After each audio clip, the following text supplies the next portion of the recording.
podemos festejar o nome do Senhor. Eu queria convidar os irmãos a abrir a palavra de Deus no segundo livro de Samuel.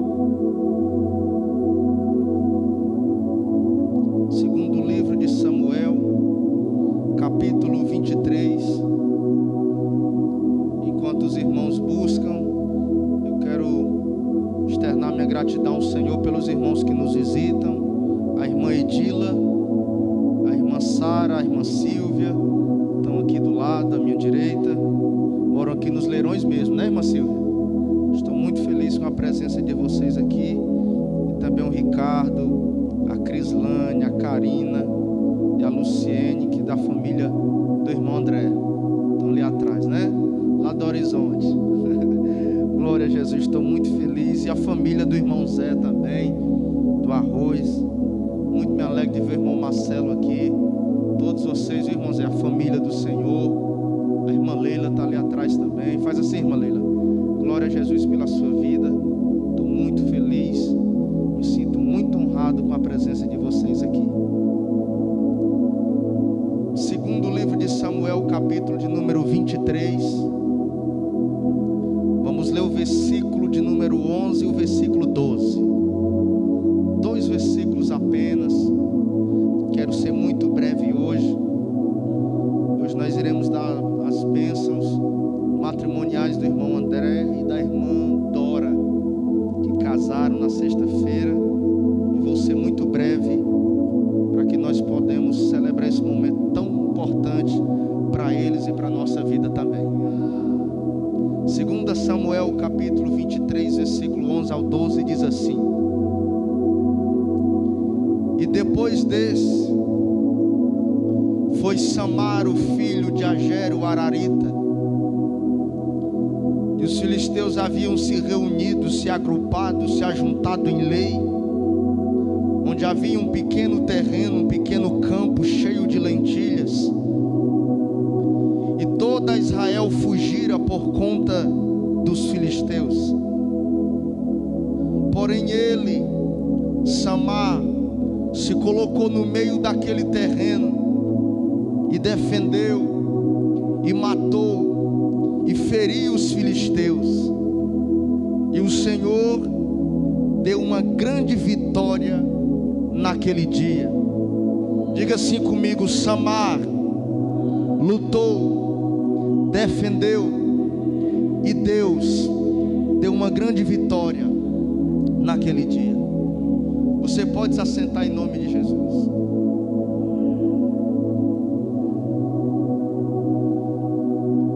Quando nós olhamos a história do profeta Samuel, nós sabemos que a sua trajetória, ela foi pautada para direcionar os reis, para orientar o povo, para reger a nação de uma maneira espiritual. E muitos de nós não sabemos,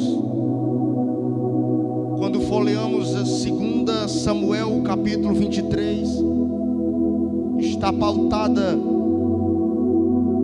para as últimas palavras de Davi. As últimas palavras de Davi no capítulo 23 está direcionada pelos últimos não feitos de Davi, mas sim pela história dos homens que andavam com ele, que assim o fizeram. O capítulo 23 vai falar de 37 homens valentes. No versículo de número 39 fala sobre os 37 valentes que Davi teve. Os 37 homens que lutaram lado a lado com Davi, que empreitaram as guerras, que venceram, que conquistaram, que estiveram com Davi lado a lado.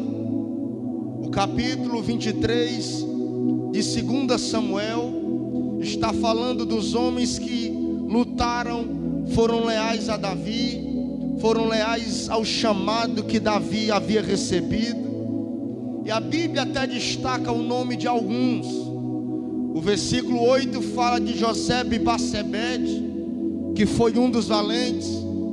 O versículo 9 fala de Eleazar, o filho de Dodô, que também foi um dos valentes. Fala de outros. Também no capítulo de número 23, fala de Benaia no versículo 20, que também foi um dos valentes. E por aí vai. Benaia, o matador de leão, até que há algum tempo eu já preguei aqui. Quando nós chegamos no versículo de número 39 do capítulo 23, vai dizer que Davi teve 37 homens valentes. 2 desses versículos do capítulo de número 23 é dedicado a Samar, o filho de Jager, o Ararita, o morador das montanhas. Diz que Samar é filho de alguém que morou nas montanhas, o Ararita, e diz que ele foi escolhido por Davi para estar com ele. Sabemos que quando os valentes de Davi foram selecionados, sabemos que Davi está fugindo. Agora é um tempo de transição de reinado, em um tempo em que Deus vai tirar o reinado de Saul e vai colocar sobre as mãos de Davi.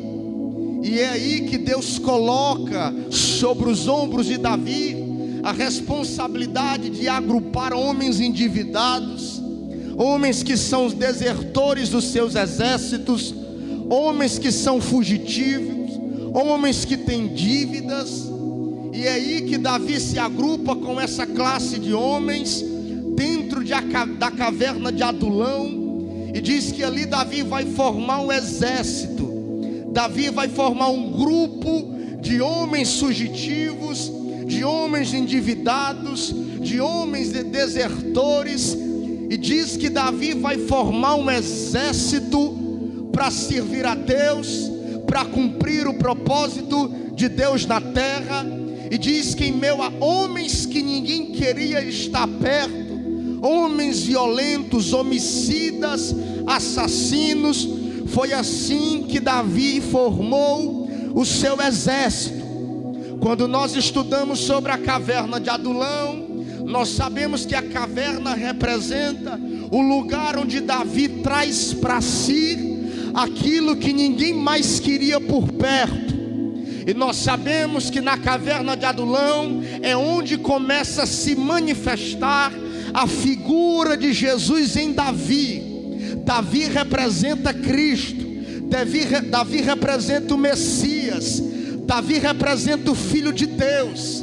É aí que na caverna de Adulão, no meio do deserto, no meio de uma caverna ruim de se viver até, no meio do ermo, no meio do nada, é aí que Davi se manifesta como agrupando, como trazendo para si aquilo que ninguém quer mais estar perto. Nós aprendemos que Davi tem uma chamada, desde a época em que Samuel achou Davi na casa de seu pai Jessé o belemita, quando ele é ungido, e diz que Deus brada no coração de Samuel dizendo: é esse Samuel, unge, separa para mim, derrama o azeite, porque é esse. Sabemos que ali já é uma tipificação de Cristo. E quando os dias, os anos vão passando também, sabemos que quando ele vai derrubar o gigante lá nos vales no Vale dos Carvalhos, quando Golias vai ser derrubado por Davi lá no Vale dos Carvalhos, diz que também Davi ali é a tipificação de Cristo. Os anos vão passando, Davi vai conquistando, Davi vai vencendo, Davi vai adorando a Deus. Isso também é uma tipificação, é um tipo de Cristo. Quando ele se encontra na caverna de Adulão, no meio desses 37 valentes que não tem nada para oferecer a Davi, eu vou enfatizar essa fala. Quando Davi se encontra na caverna de Adulão com 37 homens fugitivos, endividados, desertores, desacreditados, homicidas, delinquentes, homens totalmente horrendos para a sua época, eles não têm nada para oferecer a Davi, mas Davi também ainda não tem nada para oferecer a ele. A única coisa que Davi tem para oferecer é isso: fica perto de mim, porque Deus me fez uma promessa. A única coisa que Davi tem para oferecer àqueles homens é uma palavra de Deus dizendo: Deus me disse que ia me fazer rei, Deus me disse que iria me fazer prosperar, Deus me disse que me iria fazer assentar na cadeira, Deus me disse que faria com que a promessa dele se cumprisse. Fica ao meu lado, porque eu não tenho nada para oferecer, mas eu tenho a promessa de Deus sobre a minha cabeça. Fica do meu lado, porque eu não tenho nada aparentemente para te oferecer, mas eu tenho a unção, eu tenho um azeite de Deus derramado sobre a minha vida. Só quem entende que tem alguma coisa de Deus sobre a tua cabeça, abre a boca e começa a dar um glória a Deus para Ele, porque humanamente a gente às vezes não tem nada para oferecer, mas nós temos uma palavra de Deus liberada sobre a nossa cabeça. E diz que Davi vai formar um exército, e ele vai trazer 37 homens valentes. 37 homens valentes é o que classifica a Bíblia. Quando a Bíblia diz valente, não é simplesmente porque eles lutavam com espada, não é porque eles venciam, mas quando a Bíblia está remetendo a palavra, direcionando a palavra valente, está falando daquilo que está disposto a morrer e a viver e ir até o final pelo que acredita. Valente na Bíblia remete àquele que empunha espada. Valente na Bíblia remete também àquele que faz parte de um exército. Valente na Bíblia aponta também para aquele que luta por uma causa maior do que a sua. Todos esses homens tinham motivos, todos esses homens tinham pagas a pagar, a cumprir, dívidas. Todos esses homens, talvez alguns, tinham famílias para serem resgatadas por causa de suas dívidas. Mas valente na Bíblia remete àquele que luta por uma causa maior do que a sua. E nós que já servimos a Jesus, nós nos entregamos a Ele, talvez porque entendemos o Evangelho, outros não. Talvez muito nos rendemos por causa da dor, por causa do momento, por causa da situação. Mas quando o tempo se passa, os dias vão passando, nós entendemos que existe uma causa maior do que a minha. Quando os anos vão passando, a maturidade cristã vai sendo gerada em minha vida. Quando o amadurecimento cristão vai sendo gerado na minha e na tua vida, nós entendemos que existe uma causa maior chamada Reino de Deus. Existe uma causa maior chamada Evangelho. Existe um propósito maior chamada vinda do Senhor sobre a humanidade. Então quero levantar o teu ânimo aqui essa noite. Talvez nunca no mundo ninguém te fez caso para que você viesse participar de alguma coisa. Talvez nunca no mundo alguém acreditou em você, no seu potencial que dava para participar, seja de um grupo, associação de amigos, clube social do bairro, não sei, mas eu quero dizer que você está no lugar certo. Você está no lugar proposto. Você está no lugar determinado por Deus. Deus te chamou para ser valente. Deus te chamou para empunhar espada. Deus te chamou para lutar por uma razão maior. Deus te chamou para que você venha lutar por um motivo maior do que o teu. Todos nós que estamos aqui, eu creio que nós já entendemos o poder do Evangelho. Nós cremos que nós já entendemos o poder daquele que morreu por nós e perdoou os nossos pecados, daquele que também antes de morrer disse: Pai, perdoa-os, eles não sabem o que fazem agora. Perdoa-os, ó Pai, eles não sabem o que fazem agora, nem o que dizem agora. Ah, meu Deus, perdoa-os. Ah, Senhor, não impute sobre a humanidade esse tamanho pecado. Eu vejo as falas de Jesus se cumprindo na vida de Estevão. Quando Estevão é apedrejado em Atos capítulo 7, diz que Estevão está morrendo com pedras, e diz que ele olha para os céus e diz: Senhor, Estevão era um jovem valente, 27 anos, Deus, um diácono cheio da presença de Deus, mais valente. Diz que Estevão, sendo apedrejado, ele olha para os céus e disse: ah, Senhor, não impute sobre esses homens esse pecado que eles cometem agora. Ah, Senhor, recebe o meu espírito. Ah, Senhor, recebe o meu espírito. Diz que ele olha para os céus e diz para aqueles que o apedrejavam: eis que eu vejo o Senhor nos céus e Cristo à destra do meu Pai. Eis que eu vejo os céus abertos. E diz que ele mesmo morreu. E diz que nesse mesmo momento estava Saulo ao lado daqueles que o apedrejavam, e colocaram suas vestes sobre Saulo, enquanto Saulo era testemunha daquilo que acontecia. Saulo vai se tornar outro valente. Paulo se torna um valente, o valente do Evangelho, o leão do Evangelho, o touro do Evangelho, o homem do Evangelho, a águia do Evangelho, que foi além do que os outros foram. Não estou com heresia, sabemos que os 4 evangelhos representam isso. Quando Deus se manifesta a Ezequiel na Babilônia, as 4 visões dos 4 seres que tinham 4 rostos, cada um representava um evangelho. A Bíblia diz que Ezequiel tem a visão e diz: eu vi seres que tinham asas, e cada um desses seres tinham 4 rostos. Um tinha rosto de homem, outro tinha rosto de boi, outro tinha rosto de águia, outro tinha rosto de leão. Está falando da natureza de Cristo. Vai apontar para o Evangelho de Cristo. Quando você olha para o Evangelho de Jesus, Mateus, Marcos, Lucas e João, você está vendo Jesus como homem, você está vendo Jesus como sacrifício boi, você está vendo Jesus como leão, aquele que vai rugir sobre as nações. Você está vendo sobre águia, aquele que está acima e tem visão sobre tudo e sobre todos. E é isso que fala sobre os valentes de Davi. Quando a Bíblia está falando que Davi escolheu esses homens, eram homens assim como Pedro, homens assim como Paulo, homens assim como Estevão. Com esses homens não foi diferente. E eu quero que você sempre lembre disso. Não tem aqui ninguém melhor do que ninguém. Cada um de nós estamos sendo capacitados pelo poder do Evangelho.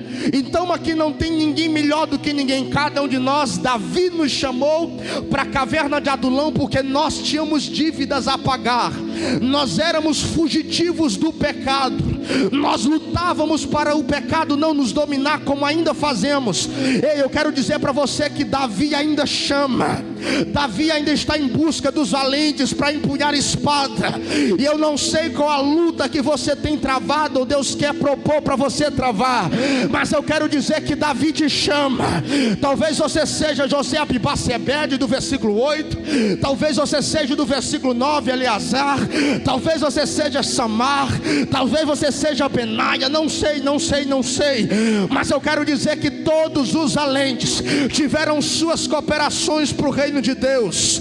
Eu quero lembrar você que seja muito ou seja pouco, já tenho falado isso aqui em muitas pregações, seja muito ou seja pouco, Deus nos chamou para lutar para o seu reino. Deus nos chamou para degladiar para o seu reino. Pergunta para esse irmão que está do lado, pergunta para ele por quem você tem lutado.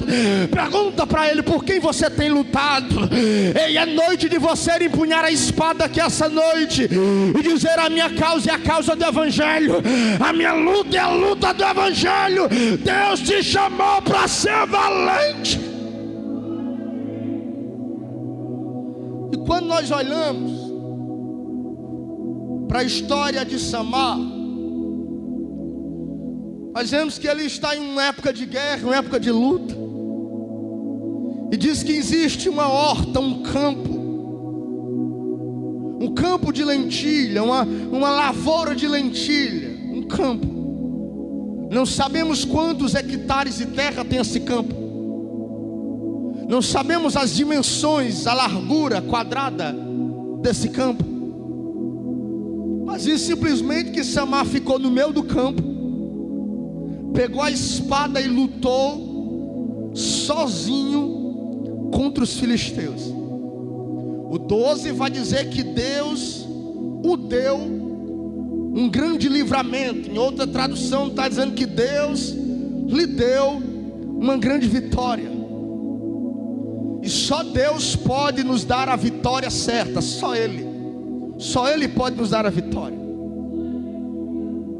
Então a história de Samar se resume a isso. Antes de nós chegarmos na aplicação, eu vejo claramente na palavra de Deus falando sobre Samar, que Samar não deixou que seu nome, Samar não deixou que sua história do passado atrapalhasse o ânimo de vencer na vida. Samar tinha um nome que faz todo sentido quando nós falamos isso. Eu aprendo com Samar que Samar fez com que seu nome e sua história do passado não atrapalhasse o seu ânimo para vencer as coisas do futuro. A palavra Samar, vindo do hebraico, significa desolação, significa ruína, significa destruição. Destruição remete a viver no nada. Destruição remete a viver no lugar desolado. Destruição significa lugar abandonado. Destruição significa lugar de ruína, lugar destruído. Não sabemos por qual motivo Agé, seu pai, havia colocado esse nome dele. Não sabemos. Mas eu aprendo estudando sobre a palavra Samar, que significa ruína, destruição, desolação, abandono, esquecimento. Eu aprendo uma coisa e eu queria aplicar sobre tua vida.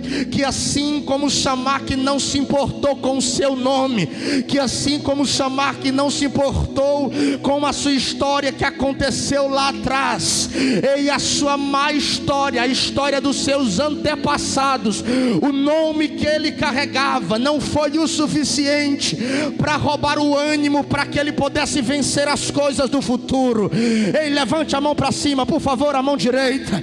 Eu quero dizer para você que o que aconteceu lá atrás ficou atrás. O que aconteceu no passado ficou no passado. O que aconteceu lá atrás vai ficar lá atrás também. Você tem que ser como Samar. O que aconteceu atrás fica para trás. Agora o que tem para acontecer na frente vai depender do que você faz agora. Quando eu olho para a história de Samar, eu vejo que o seu nome tem ruína, que o seu nome tem destruição, que o seu nome tem abandono, desolação. Mas a sua trajetória lá atrás não foi o suficiente para roubar o seu ânimo, para conquistar as coisas do futuro. Eu quero levantar o teu ânimo aqui essa noite, que não importa o que teus pais fizeram, não importa o que os teus avós fizeram, não importa os que os teus antepassados fizeram lá atrás, você tem uma história nas mãos de Deus, você tem uma história a conquistar, você tem um caminho para trilhar, você tem um sonho para ser realizado. É o projeto de Deus que nasceu no coração do Pai. Hoje as pessoas deixam de servir a Deus porque usam de apoio, dizendo: ah, não, porque meu pai era assim. Hoje as pessoas usam como álibi de viver bebendo, de viver fumando, de viver se prostituindo, de viver pulando de igreja para igreja, porque diz: não, meus pais faziam assim.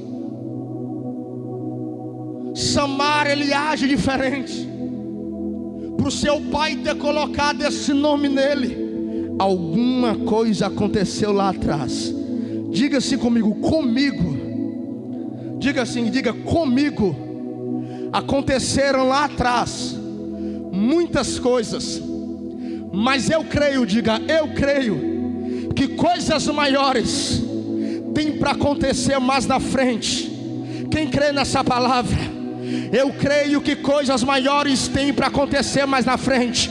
Eu creio que coisas grandiosas têm para acontecer em tua família mais na frente. Não importa o nome que você tem, não importa a casa que você mora, não importa a família que você tem, não importa o pai e a mãe que você tem, não importa a identidade, o CPF, o número do RG que você tem. O importante é que tem coisas maiores mais na frente.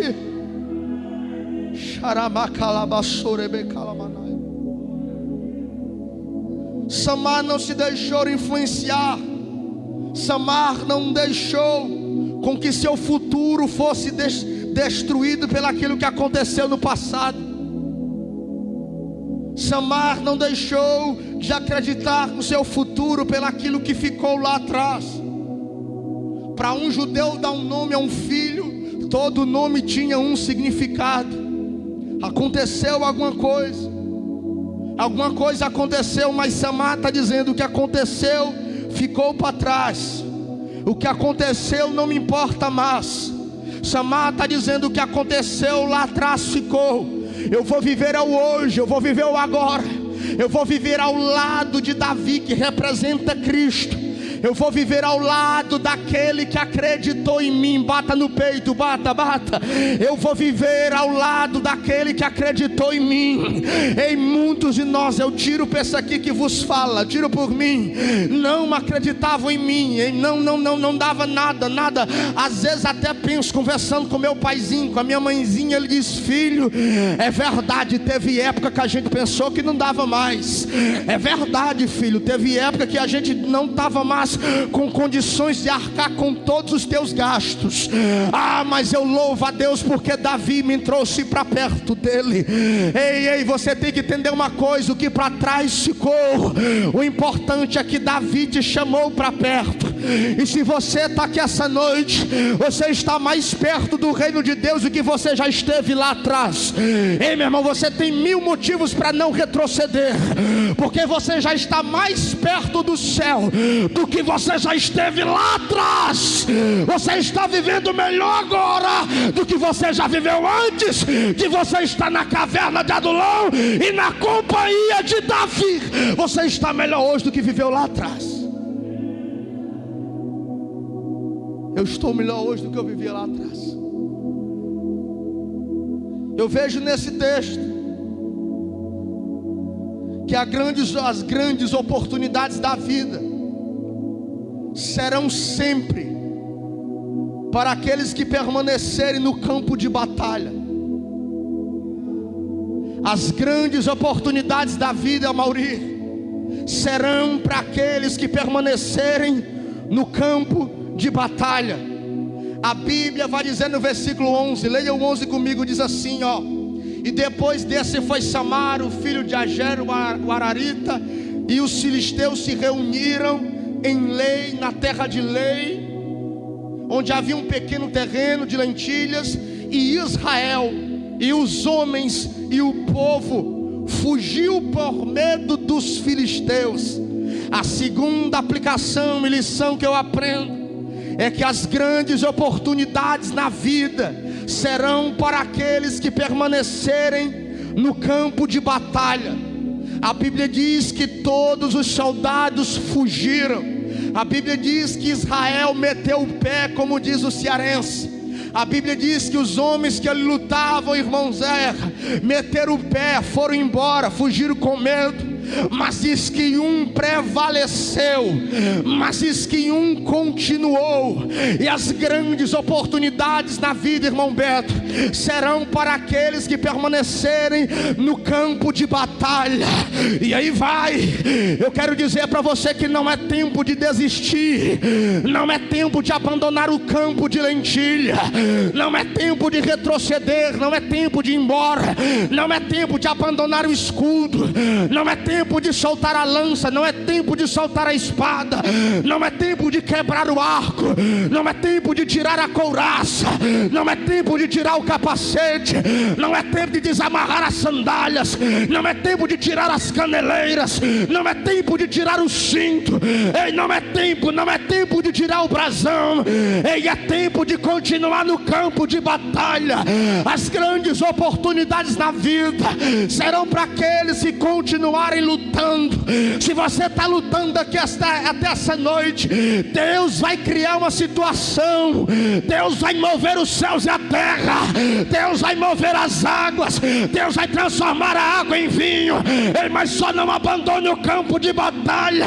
Talvez tua família não esteja aqui, mas eu quero te dizer, não abandona o campo de batalha.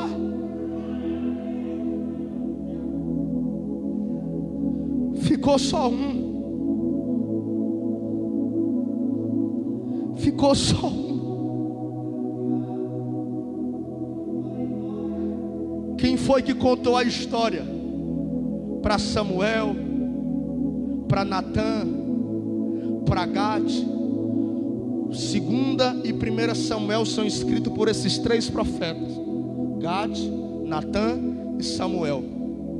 Quem foi que narrou a história para estes escreverem? Creio eu que foi Samar. E Samar foi bem humilde e disse assim: ó, o que Deus fez eu vou dizer mais na frente. Quem crê nessa palavra? Se você está no campo de batalha, o filisteu está até aí ameaçando você, o filisteu está até preparado, o filisteu até se agrupou. Deus está preparando você para contar a história. E quem tem história de Deus não precisa falar muito. Quem tem história de Deus não precisa de muita conversa. Quem tem história com Deus não precisa provar muita coisa. Basta só 2 versículos para dizer que Deus fez, para dizer que Deus estava, para dizer que Deus deu um grande livramento. Ele não é por causa de Samar, não é por causa da espada, não é por causa da lentilha, é por causa do Deus que estava fazendo a história na vida de Samar. Sempre vai sobrar alguém para contar a história. Pode todo mundo abandonar a fé na tua casa, mas você tem que ficar para contar a história.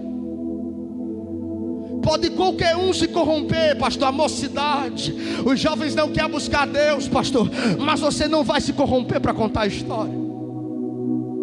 Ah, pastor, no meu trabalho só misericórdia, só o sangue, mas você não vai se corromper para contar a história. Deus sempre vai guardar alguém. Até no mal Deus vai guardar alguém.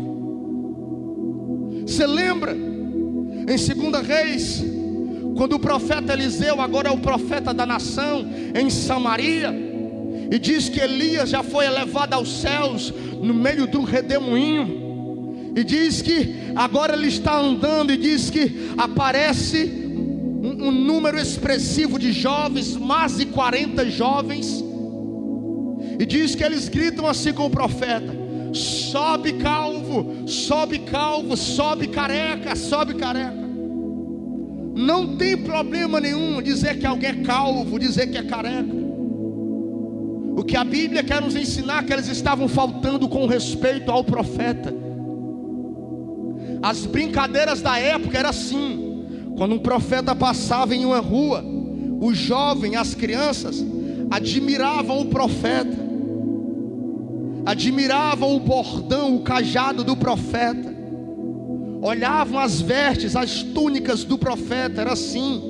E o profeta passava e as crianças brincavam, imitando como o profeta andava, se fosse velho, como mancasse, como segurava o cajado, o bordão. Eles estão dizendo: sobe careca, sobe calvo, sobe calvo. Aí a Bíblia diz que Eliseu ora e diz que Deus manda 2 ursas e despedaça aqueles jovens, come, destrói, mata os jovens, e diz que sobra um. Às vezes a gente não entende, mas aquele um que sobrou foi para contar a história.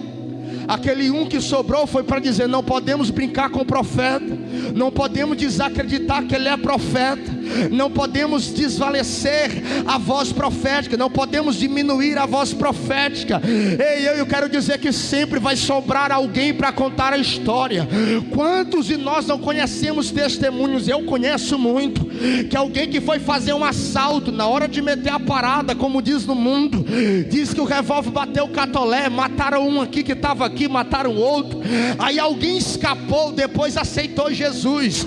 Aí o camarada que está contando a história diz: o meu testemunho foi assim, eu levei um tiro mas escapei, mataram 12 do meu lado, eu sobrevivi, agora eu sou de Cristo. É verdade, mas ele sobrou para contar a história.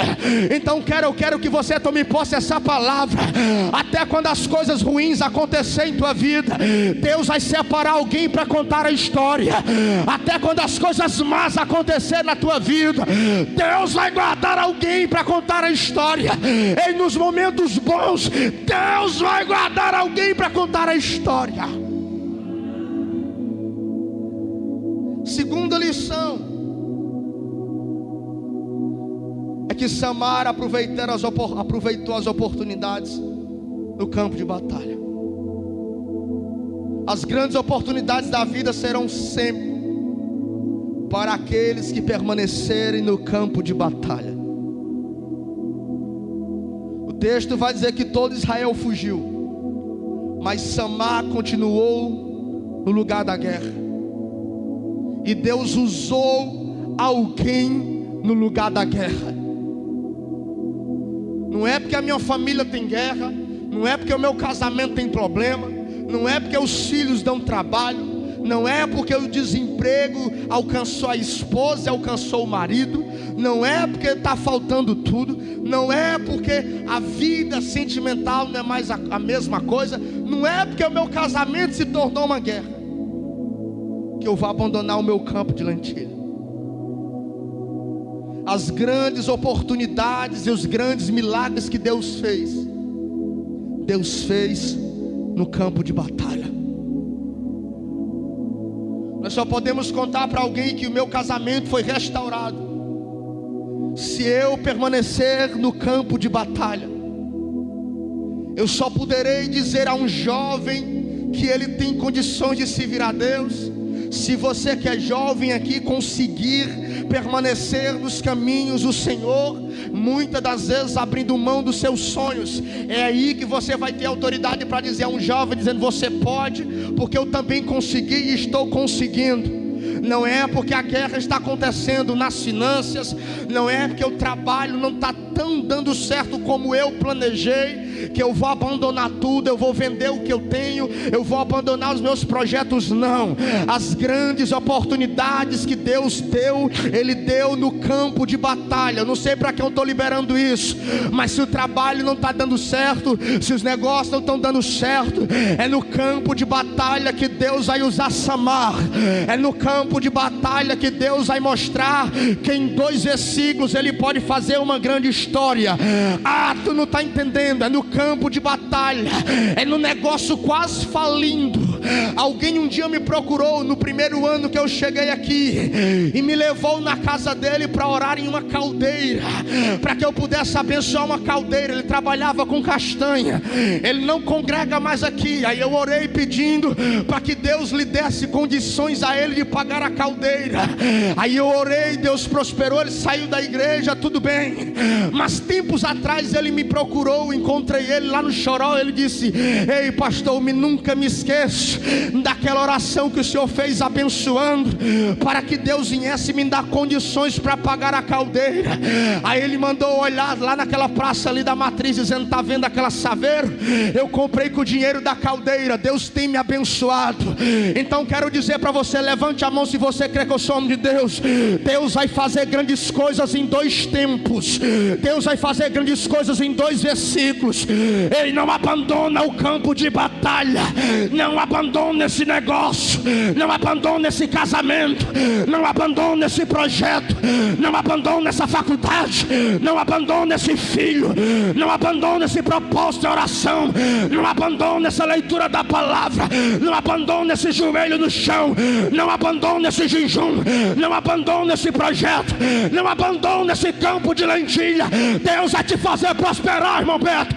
É só um tempo e Deus vai fazer te prosperar. É no campo de lentilha, é no campo da batalha.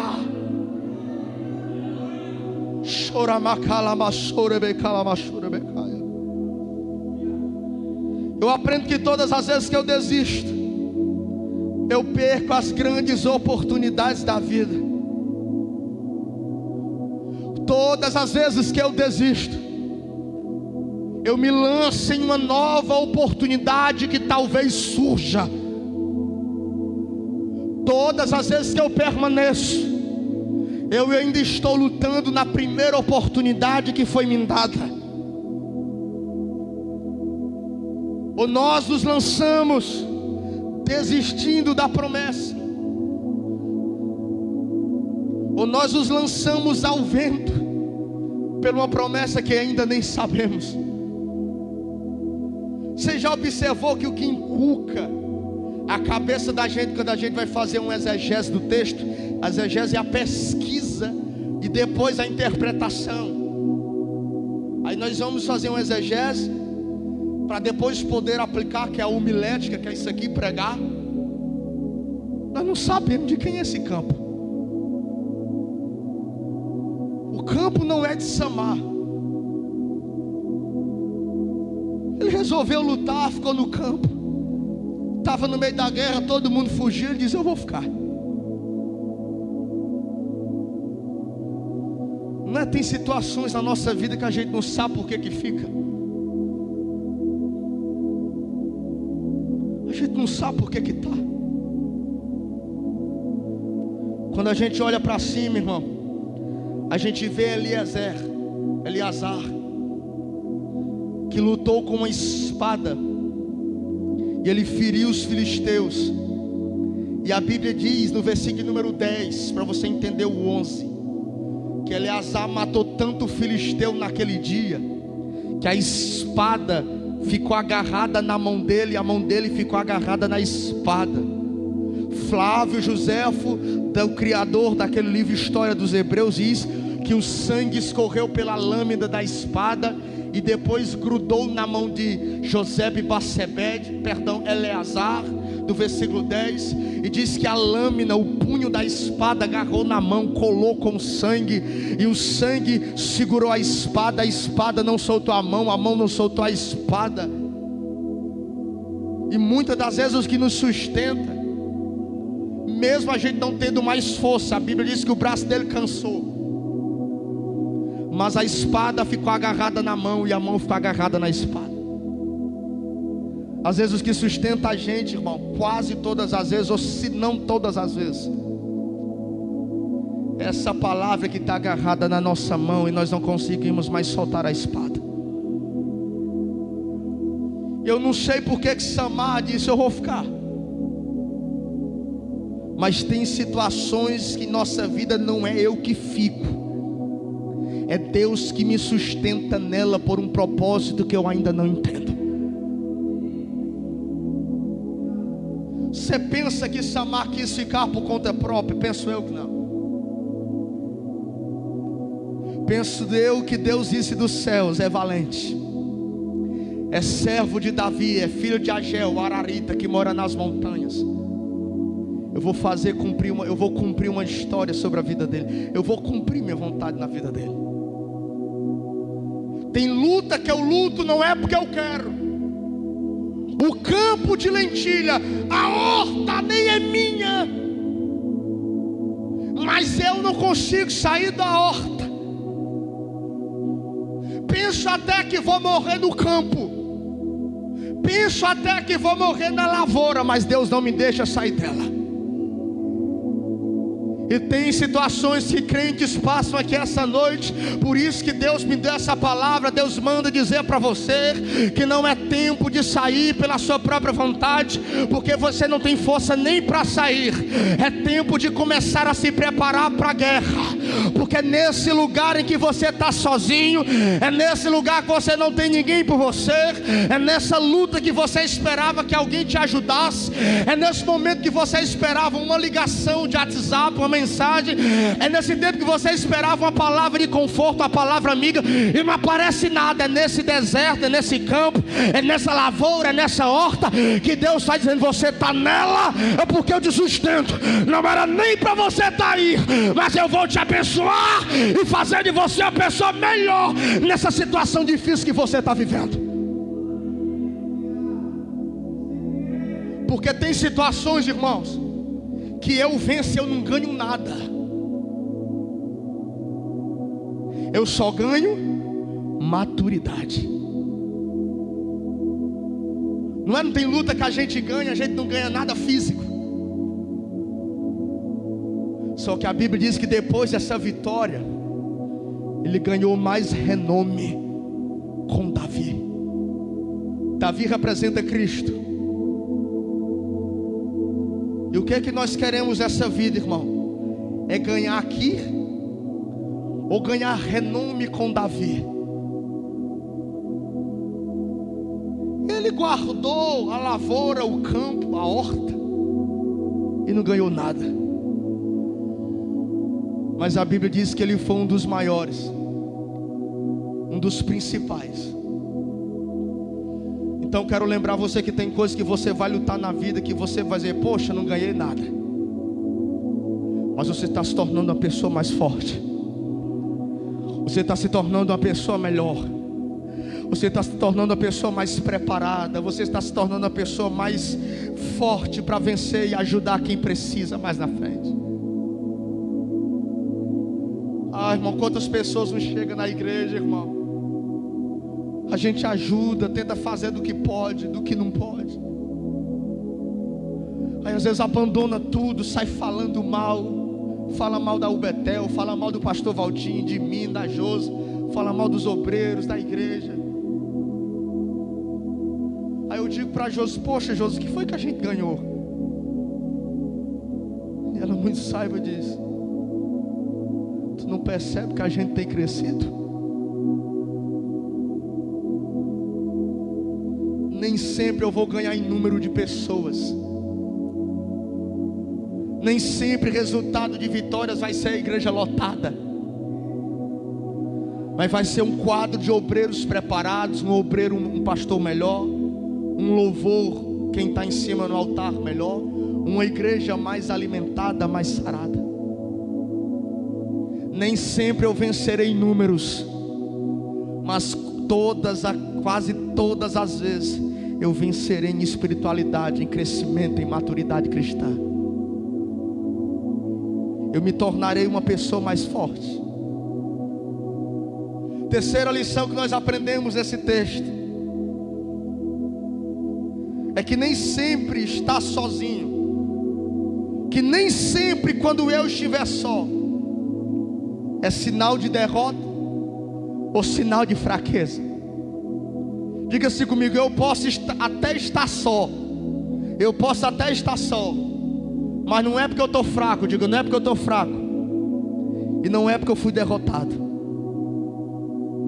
Terceira lição que nós aprendemos, que nem sempre estar sozinho é sinal de derrota ou sinal de fraqueza. A Bíblia diz que toda Israel fugiu e ele permaneceu sozinho. E nem sempre estar sozinho é sinal de derrota, nem sempre estar sozinho é sinal de fraqueza.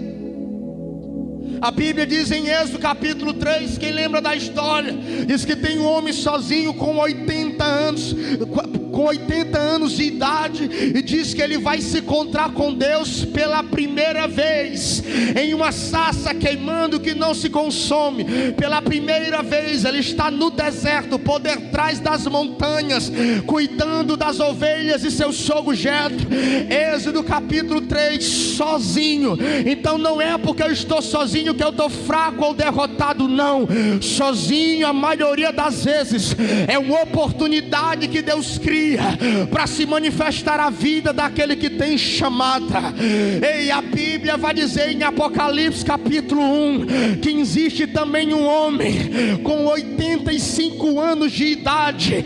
Em Lucas capítulo 5, quando ele se encontra com Jesus, o nome dele é João, ele tem 17. No Apocalipse em capítulo 1 primeiro, ele tem 85. Aí diz que ele recebe a revelação do Apocalipse, ele recebe aquilo que ninguém tinha recebido.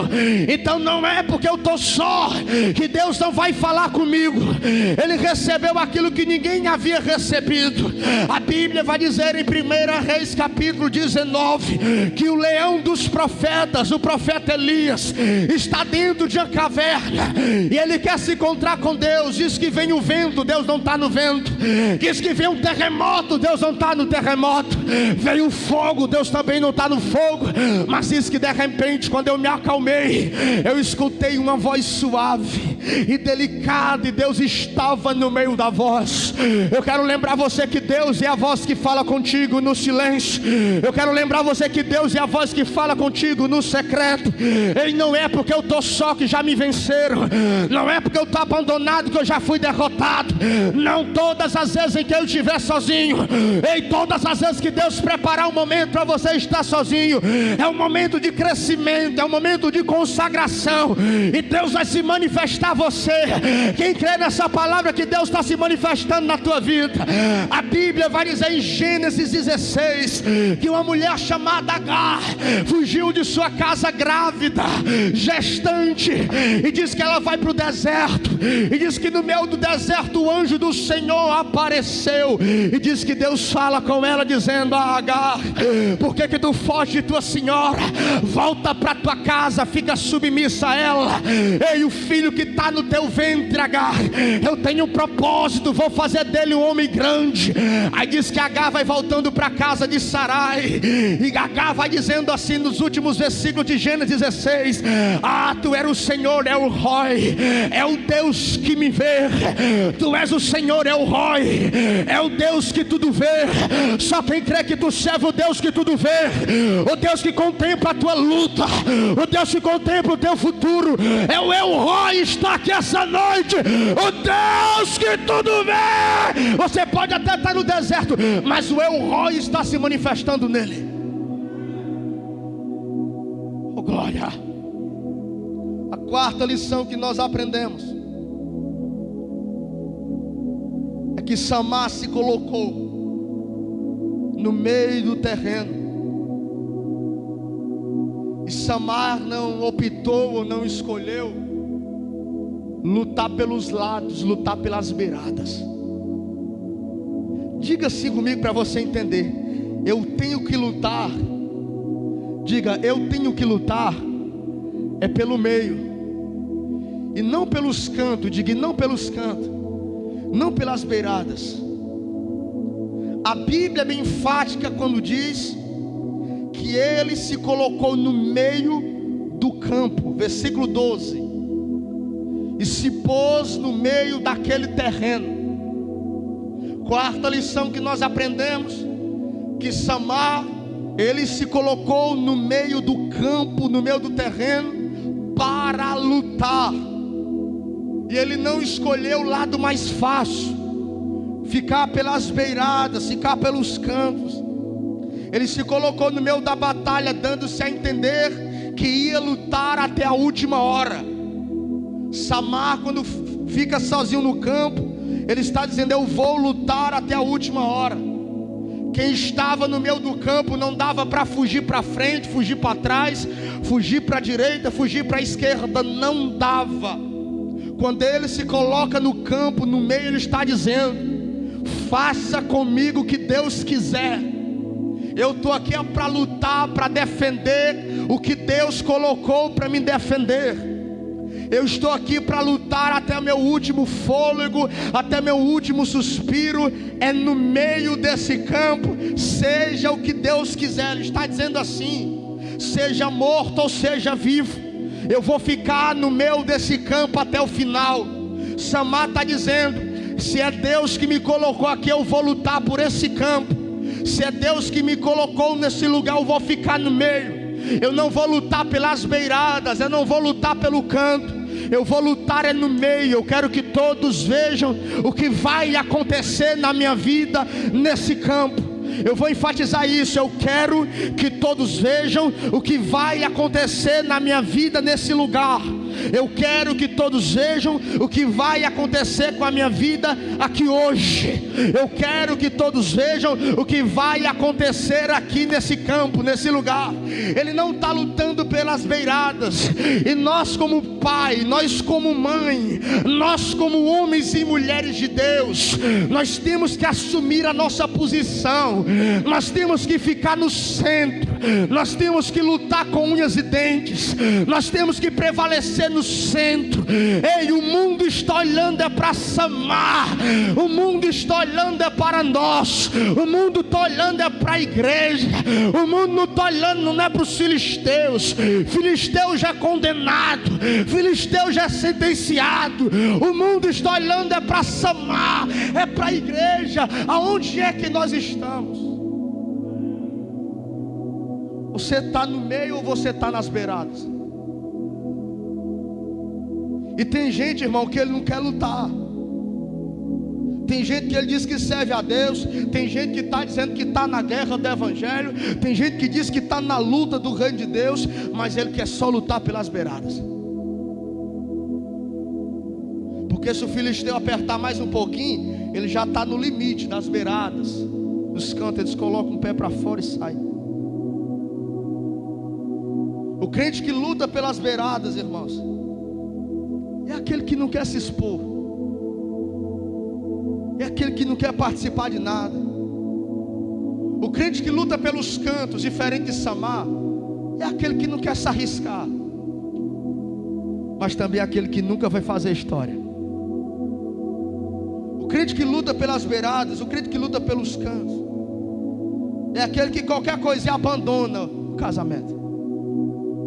O crente que luta pelas beiradas, o crente que não está no meio da luta travada como Samar, qualquer coisa que o pastor pregar, ele diz: eu vou sair do campo. Porque ele nunca sentiu o calor da batalha, que é estar no centro contra os filisteus, contra o mal. Qualquer coisinha para ele é pesado. Qualquer coisinha para ele já dói, já basta. Você sentado, coloque a mão no seu peito, feche os seus olhos. Feche os seus olhos e diga assim: Deus, me coloca no centro. Me tira do canto. Me tira do canto e me coloca no meio do campo.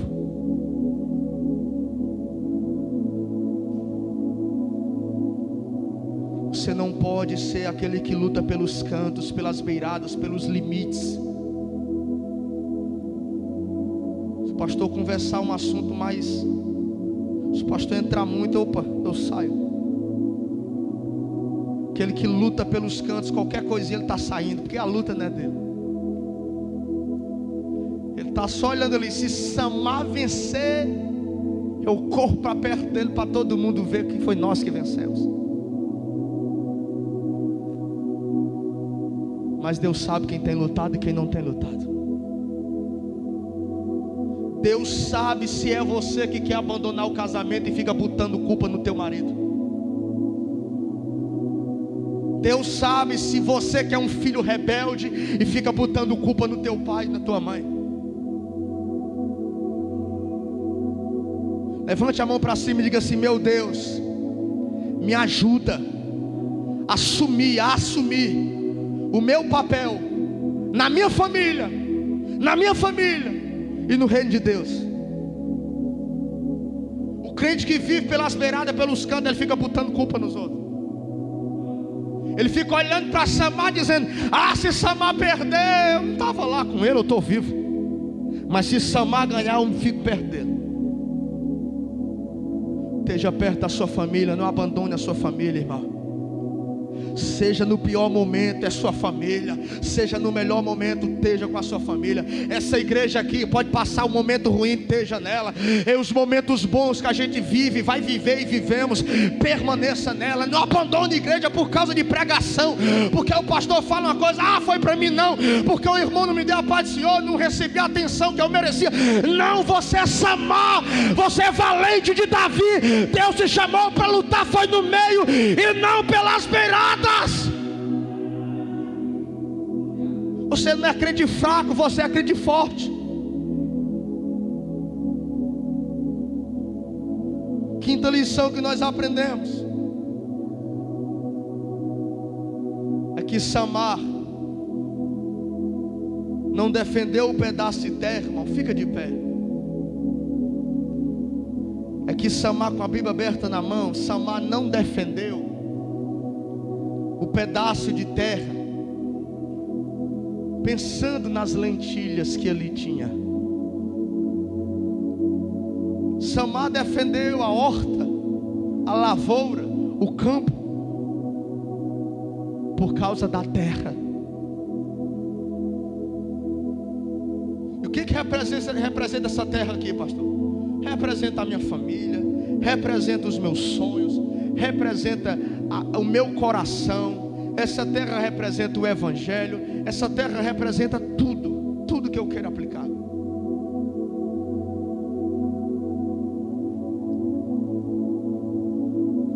Pelo que nós temos lutado de verdade, irmão. Eu já vi um pregador pregando: ah, Samar defendeu as lentilhas. Samar defendeu os frutos, Samar defendeu a plantação. Que conversa, ele estava defendendo a terra.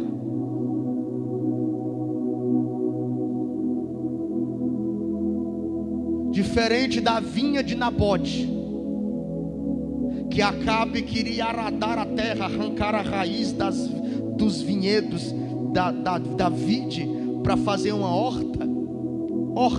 hortaliças, mesmo que fossem destruídos, porque a lentilha da família da ervilha, parecida com feijão, planta rasteira, tendo galhos secos, ela sobe, vai colocando os seus ramos e vai subindo. Cedo cresce, cedo dá sua semente, mas cedo morre. Samar não está defendendo o fruto, Samar está defendendo a terra. E eu vou perguntar de novo: pelo que você tem lutado? Qual é a luta que você travou? Essa terra aqui representa o Evangelho, aonde eu estou em pé e vivo até hoje. Pergunta para essa pessoa e eu vou encerrar: você tem defendido o Evangelho?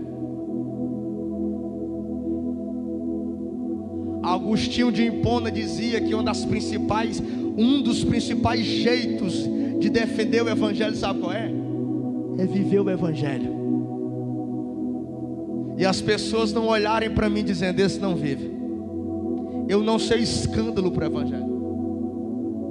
Samar está defendendo onde ele está com seus pés fixos, onde Deus colocou os seus pés para permanecer. Seja onde você estiver, você tem que defender o Evangelho. Seja onde você estiver, você tem que viver o Evangelho. Seja a família que você esteja, teu pai é um bebum, tua mãe é isso, aquilo outro, defenda o Evangelho. Defenda essa igreja que prega o Evangelho. Defenda os irmãos que aqui congregam. Alguém fala mal do seu irmão, ele pode até dar motivos, você vai dizer não, mas ele está tentando, o Evangelho está entrando no coração dele. Se ele está lá até agora, é porque ele está recebendo, e está escutando, e está entendendo o que é Evangelho. Defenda o poder do Evangelho. Defenda a igreja que você congrega. Defenda o pastor, defenda a sua família, irmão. Quando a sua amiga no trabalho começar a falar mal do teu marido, diz: ah, mulher, eu não sei como é que tu aguenta teu marido. Aí tu vai e aplica também. Não, está repreendido em nome de Jesus. Defenda o seu marido. Quem tem que falar mal do seu marido é você, e você vai falar mal do seu marido para Deus. Quando alguém vier falar mal dos seus filhos, você vai dizer: opa, dos meus filhos eu falo. Nós somos uma família.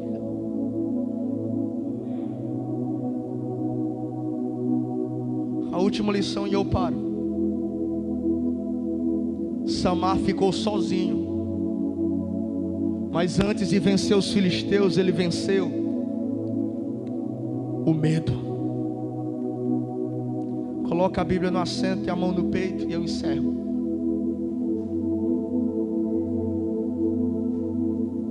Diga-se comigo: meu Deus, me ajuda a vencer o meu medo. Pastor, crente é para ter medo? É. Os pensadores gregos lá atrás já diziam que o medo é um dos principais sintomas de quem ainda está vivo. Todos nós que estamos aqui estamos vivos. Então, enquanto vida você tiver, você vai ter medo. E eu vou encerrar lendo um clássico da Bíblia Sagrada que fala de Jesus. João capítulo 16, versículo 28 ao 32. Jesus teve medo. E diz que Jesus vai anunciar a sua morte para os seus discípulos. 28 diz: e eu saí do Pai, vim ao mundo, e agora deixarei o mundo e vou para o Pai. E disseram os seus discípulos, 29, João 16: eis que agora, Senhor, tu fala abertamente, tu não fala mais por parábolas. Jesus, nós entendemos. E perguntou Jesus a seus discípulos: e agora vocês credes em mim? Eis que se aproxima a hora, e a hora é agora, em que vós sereis espalhados, cada um para seu lado, e vocês me abandonarão, vocês me deixarão, vírgula, mas saiba de uma coisa: eu não estou só, porque o meu Pai está comigo. Oh, glória a Deus! Quem pode dar glória a Deus por isso? Eu não estou só, porque meu Pai está comigo. Ei, diga para você mesmo, coloca a mão na tábua do coração, diga para você mesmo, diga: eu não estou só, diga: eu não estou só, diga: eu não estou só, o meu Pai está comigo. No 3, vamos dizer no 3, 1, 2, 3, eu não estou só, o meu Pai está comigo. Eu não estou só, o meu Pai está comigo.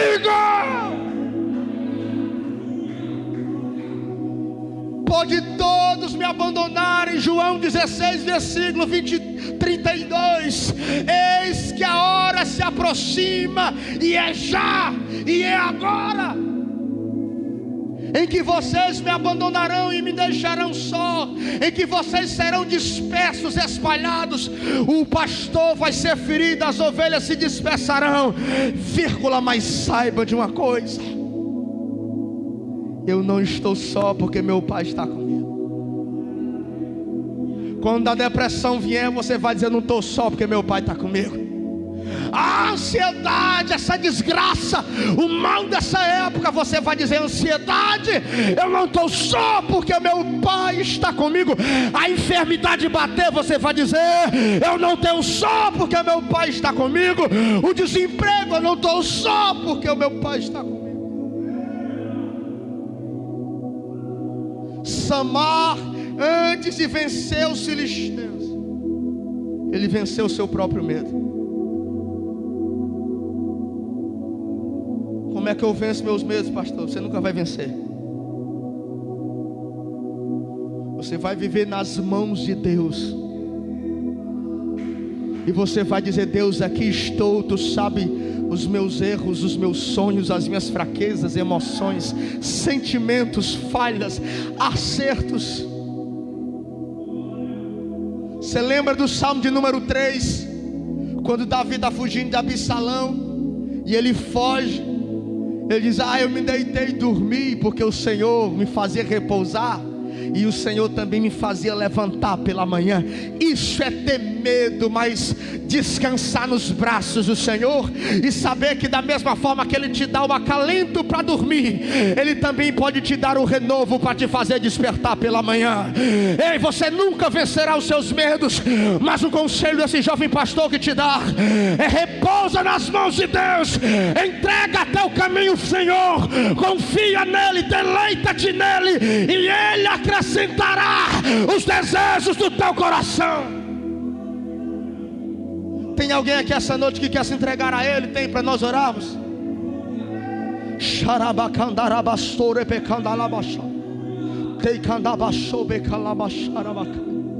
Tem alguém essa noite aqui que quer vir para Jesus? Venha, venha, Jesus te ama.